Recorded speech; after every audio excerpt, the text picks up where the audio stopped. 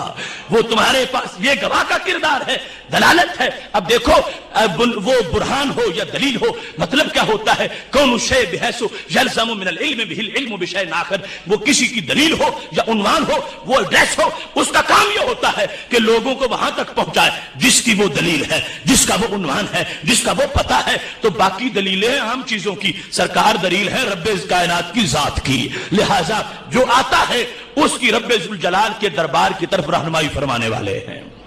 اور وہ رہنمائی انداز وہ ہمارے پاس سینکڑوں احادیث ہیں. اگر حضرت عبداللہ بن سلام دیکھتے ہیں تو کہتے ہیں کہ لما تبینت وجہہ عرفت ان وجہہ لیس بوجہ کذاب. جامع ترمذی کی حدیث ہے کہ جب نبی علیہ السلام ہجرت کر کے مدینہ شریف پہنچے تو عبداللہ بن سلام تو یہودی تھے, کہنے لگے میں آیا صرف دیکھنے کے لیے, لیکن جب میں نے اللہ کے گواہ کا چہرہ دیکھا تو مجھے پتا چلا کہ اتنا نورانی چہرہ کسی جھوٹے کا نہیں ہو سکتا. یہ سچے کی دلالت ہے, یہ سچے کا پتہ ہے. حضرت ابو رافع کا فرمان ہے ابو داؤد شریف میں, کہتے ہیں لما رأیتہ القی فی قلبی الاسلام. میں آیا تھا قریش کا سندیشہ لے کر, میرا مقصد واپس جانا تھا, لیکن جب پہلی بار میں نے چہرہ پاک دیکھا, اگرچہ میں نے کوئی درس قرآن نہیں سنا, میں نے حدیث کا بیان نہیں سنا, میں سرکار کا چہرہ دیکھ رہا تھا. القی فی قلبی الاسلام, میرے دل میں اسلام ڈال دیا گیا. محتشم سامعین حضرات, اب یہاں پر یہ پہلا معنی, اس میں اگر صرف اس پر بحث کی جائے تو یہ بھی مہینوں کا بحث موضوع ہے, اور اس میں ہر مسئلہ اس کی وضاحت ایمانی طریقے سے ہمارے سامنے ہے. اب دیکھو سوچو, جس رب کے قرآن کے ایک لفظ میں اتنے جہان آباد ہوں, اس پورے قرآن کے مضمون کا عالم کیا ہوگا. دوسرا معنی, اور یہ دونوں یک وقت مراد ہوں گے, یعنی یہ ایسا نہیں ہے کہ ایک حقیقی ہو دوسرا مجازی ہو, اور کوئی کہ ایک پر رک جاتے ہیں دوسرا مراد نہیں لیتے. یہ دونوں اطلاق کے لحاظ سے دونوں افراد ہیں اور دونوں مراد ہوں گے. اور دوسرا معنی کیا ہے کہ ہم نے آپ کو مخلوق پر گواہ بنایا. پہلے تو یہ تھا تجھے اپنا گواہ بنایا, رب ذوالجلال نے محبوب علیہ السلام کو اپنی ذات کا گواہ بنایا. اب یہ ہے کہ ہم نے تجھے مخلوق کا گواہ بنایا, اور اس پر باقاعدہ آیت موجود ہے وَيَكُونَ الرَّسُولُ عَلَيْكُمْ شَهِيدًا, کہ رسول تم پر گواہ ہو جائیں. اب یہ جو دوسرا معنی ہے, اس کے لحاظ سے یہ معنی بھی بڑا عظیم ہے. جس طرح پہلا معنی عظیم تھا, مطلب کیا بنے گا کہ سید عالم نور مجسم شفیع معظم صلی اللہ علیہ وسلم کو مخلوق پر گواہ بنا دیا. اب اس میں جو دینی پہلو ہے وہ مقصد ہے پیش نظر. کوئی شخص یہ نہ کہے کہ مخلوق پر گواہ ہونا یہ کمال کیا ہے, یہ شان کیا ہے کہ انسان کسی شہر کو دیکھنے والا ہو, شہر کو جاننے والا ہو, اس شہر کے کمروں کو جانتا ہو, کمرے کے اندر صندوق پڑا اس کو جانتا ہو, صندوق میں بند چیز کو جانتا ہو. اس کا دین کے ساتھ کا تعلق کیا ہے؟ تو میرے بھائیوں, دین کے ساتھ تعلق یہ ہے کہ رب ذوالجلال فیصلے فرمائے گا تو معاملات کے فیصلے گواہیوں پر ہوں گے, اور یہ معاملات دین کے لحاظ سے جس وقت گواہی پر موقوف ہے تو پتہ چلا اس لحاظ سے کائنات کا مشاہدہ اور مطالعہ یہ بھی ایک دین کا حصہ ہے. لہذا سید عالم نور مجسم شفیع معظم صلی اللہ علیہ وسلم جب قیامت میں حضرت نوح علیہ السلام اللہ کے دربار میں پیش ہوں گے اور یہ کہہ رہے ہوں گے میں نے تو تبلیغ کی ہے, امت کہے گی یہ آئے نہیں ہمارے پاس, یہ تو بولنا ہی نہیں. وہ کہیں گے میں نے 950 سال کی ہے, تو امت نہیں مانے گی. تو اللہ فرمائے گا گواہ پیش کرو, تو اس وقت محبوب کی گواہی سے کام پورا ہو جائے گا. اور اس امت کے گواہوں سے حضرت صدیق اکبر رضی اللہ تعالیٰ عنہ جیسے لوگ بھی ایسی گواہیاں دے جائیں گے, سرکار کی گواہی کے اوپر گواہی دے رہے ہوں گے. تو اس واسطے ان معاملات کو جاننا, ان کو بھی کوئی غیر دینی نہ کہے, یہ بھی ایک دین کا حصہ ہے. اور محبوب علیہ السلام کو رب ذوالجلال نے شہادت کا یہ منصب بھی عطا فرمایا ہے. یہاں بالخصوص اس آیت کی شرح میں حضرت شیخ عبدالعزیز محدث دہلوی, ان کا تفسیر عزیزی کے اندر جو قول ہے شاہ عبدالعزیز محدث دہلوی, وہ بطور خاص میں اس کی وضاحت کے لیے پیش کر دیتا ہوں. وَيَكُونَ الرَّسُولُ عَلَيْكُمْ شَهِيدًا, تو کہتے ہیں باشد رسول شما بر شما گواہ ہوں گے, تمہارے رسول تم پر گواہ, زیرا کہ او مطلع است بنور نبوت بر رتبہ ہر متدین بدین خود, کہ در کدام درجہ از دین باشد, کہ سید عالم نور مجسم کو رب ذوالجلال نے تم پر گواہ بنایا ہے. کس چیز کا گواہ؟ شاہ عبدالعزیز کہتے ہیں اللہ تعالیٰ نے سرکار کو ہر بندے کے ظاہر باطن کا علم عطا فرمایا ہے کہ اس کے دل میں دین کس درجے کا ہے, اس کا تقوی کس درجے کا ہے، اس کی پرہیزگاری کس درجے کی ہے، یہ کیا جبریل آئے تو آپ کو پتا چلتا ہے؟ شاہ عبدالعزیز کہتے نہیں، بنور نبوت، یہ نبوت کا فیض ہے جس سے سرکار کو پتا چلتا ہے کہ خالق کائنات فرما رہا ہے ہم نے محبوب، ہم لوگوں تم پر اپنے پیغمبر کو گواہ بنایا ہے، اور وہ بتاتے ہیں کہ حقیقت ایمان اونچی بندے کی، ہر بندے کی حقیقت ایمان کیا ہے، کیا کافر ہے یا مومن ہے، مومن ہے تو کتنا مومن ہے، ایمان اندر کی حیثیت ہے اور دین باہر کا رنگ ہے، وہ سجدے کرتا ہے تو کتنے کرتا ہے، اس کے ہاتھ خیرات کرتے ہیں تو کتنی کرتے ہیں۔ شاہ عبداللہ دیے ہوئے نور نبوت سے ہر بندے کا قیامت تک ظاہر بھی جاننے والے ہیں، باطن بھی جاننے والے ہیں۔ اس واسطے نور نبوت کا لفظ بولتے ہوئے، اور پھر ہو سکتا تھا کوئی یہ کہتا کہ شاید چند شعبہ جات کا پتہ ہو، چند شعبہ جات کا پتہ نہ ہو، کہتے نہیں، می شناسد گناہانے شمارا و درجات ایمان شمارا و اعمال نیک و بد شمارا، کہ وہ تمہارے اعمال نیک و بد کو بھی جانتے ہیں، تمہارے گناہوں کو بھی جانتے ہیں، تمہاری